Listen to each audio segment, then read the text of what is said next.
going on, everybody? What's going on, everybody? Oh, there's Reed. It's thundering. I gotta get out of the pool. So it's a warm day here in North Texas for May, but got some new animals in today, and I wanted to show y'all how I'm gonna mount them. So guess what's in the bag? 2 bags. Comment below. What do you think's in there? We're about to skull mount them. Those are black bears that came in from Canada yesterday. The customer and his wife, girlfriend, fiance dropped them off this morning, and I'm going to show y'all what I'm going to do with them. So they're already skinned. He got them to me really quickly, which is good.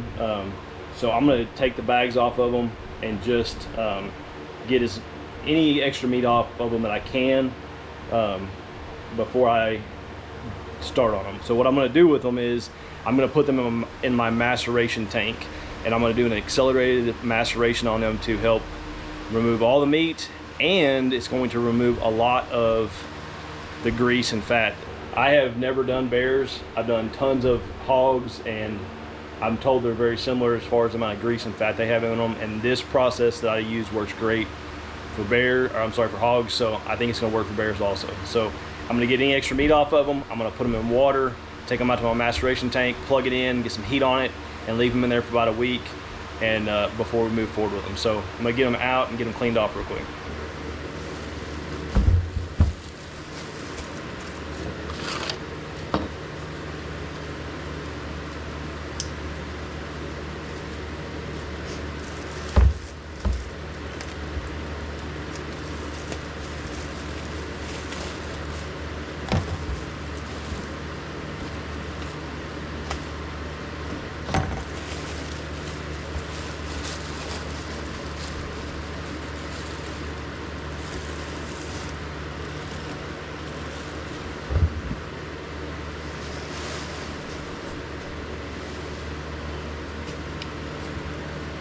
It's a gnarly looking dude right there, isn't it? So there's some extra meat around the jaws here and the tongue and stuff. I'm not going to show that on camera, but I'm going to get all that off there. All right, got the tongues out, some skin or flesh and stuff around the back of the head and stuff like that off. As I suspected, they went on a outfitted hunt and they left all that on there. I don't blame them. I would have too. So I put them in buckets. It's a husband and wife, so they want to keep them separate. So I'm keeping them separate for them. So all I did was put them in a bucket of water and then fill the water up. This is my maceration tank. I've showed it before. It's not my idea. There's tons of guys and gals out there that are using them. But all this is actually a chest freezer or an upright freezer that I got for free, and I've got a light like that I got at Home Depot and a 100-watt bulb in there, and put this up here if it rains so it doesn't get shorted out or anything. But I'm gonna leave it in there for probably a week or so. Temperatures here recently are getting pretty high during the day. I'll keep an eye on it, checking it every couple days. But all that's going to do is just accelerate the maceration process. It's going to be an environment where the bacteria is going to grow really, really well and work really fast to remove that flesh from those bears. And it's also going to degrease it. When I open that up and I'm done with it in a week or so, there's probably going to be that much fat and grease and stuff at the top of the water. So which makes the next process even easier as far as degreasing goes. So that's what I'm gonna do. I'll catch up with y'all here in a few days and we'll check on them. All right, y'all, it's been about a month, 5 weeks maybe, since I put these bears into the maceration tank.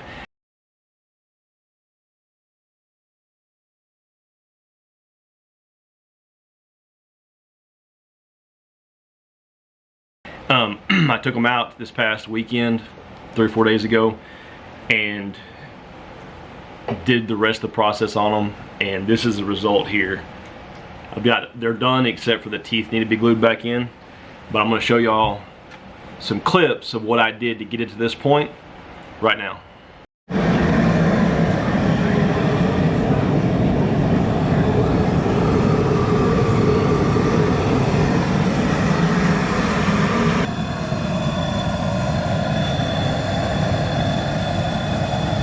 So, a couple things. First, right out of the maceration tank, I didn't get a good video of it, but lots of fat on top of the water. It pulled a lot of the fat out of the animals, and then I went right into a pot with water and soap. I like to use clear soap. I don't use colored soap that has dyes in it. It probably wouldn't hurt them, but I just like to use clear soap. Any clear dishwashing soap will work. I like ivory, but anything will work. They were in there for about an hour. Then I pulled them out, and that further degreased them. There's still some grease coming out on top of that water. Then I went into how I whiten them. So I'm going to show y'all right now. I'm going to put a picture of the whitener I use right here. So that whitener is what we use for bears and for hogs.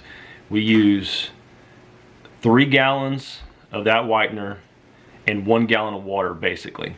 And for if you want to mix it in a 5-gallon bucket and then pour it into the pot you're using, we use some big diameter shallow pots we get at Walmart, and also like a turkey fryer pot for bigger hogs that you can't fit in the other pot. So and put the bear into that the whitener water combination, bring it to a boil. As soon as it starts boiling, turn it off, and then be checking it then and then every 3 or 4 minutes after that. And then when it's as white as you think it needs to be, pull it out, rinse it off, let it dry, and then this will be the result right here. There's 2 of them. So once you get to this point, you're pretty much done. You want to let them dry really, really well before you glue anything back together. Make sure that they're as white as you want them to be. They will get whiter as they dry.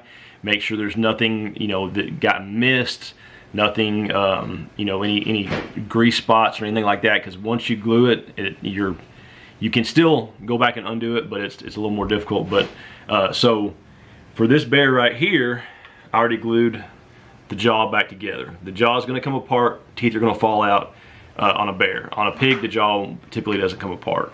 And then all these little teeth right here in the front and stuff fall out. So you want to keep track of those when you're dumping them out of the maceration tank. Here's the other jaw. I have not glued it back together yet.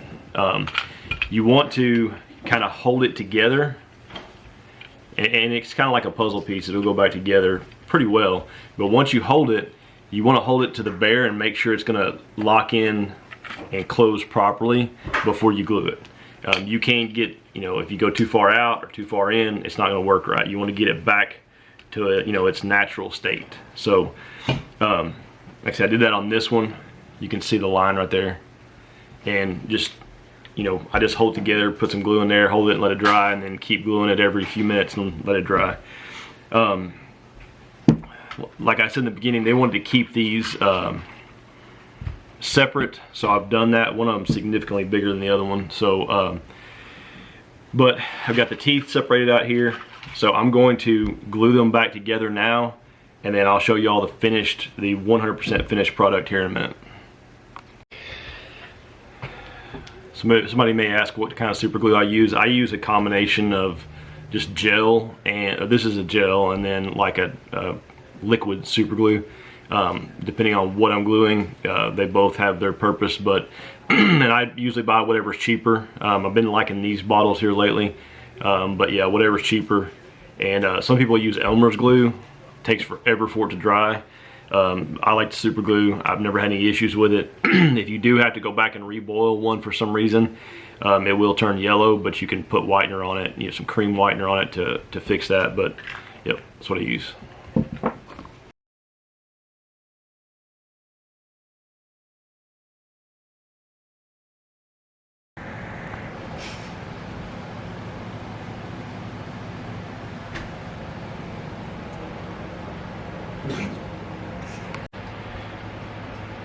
All right, y'all, got them finished up. All the teeth are glued in. And I'm gonna call the customer. I already called the customer actually. They're on their way. They'll be here next week to pick them up. Got the jaws back correctly. Everything came out right. So I'm happy with them overall. These are the first bears I've ever done. Hopefully we get to do more soon. So if y'all like this video, please subscribe. This is our new channel and we're trying to grow it. We'd appreciate your support. Thank y'all for watching and we'll see y'all again.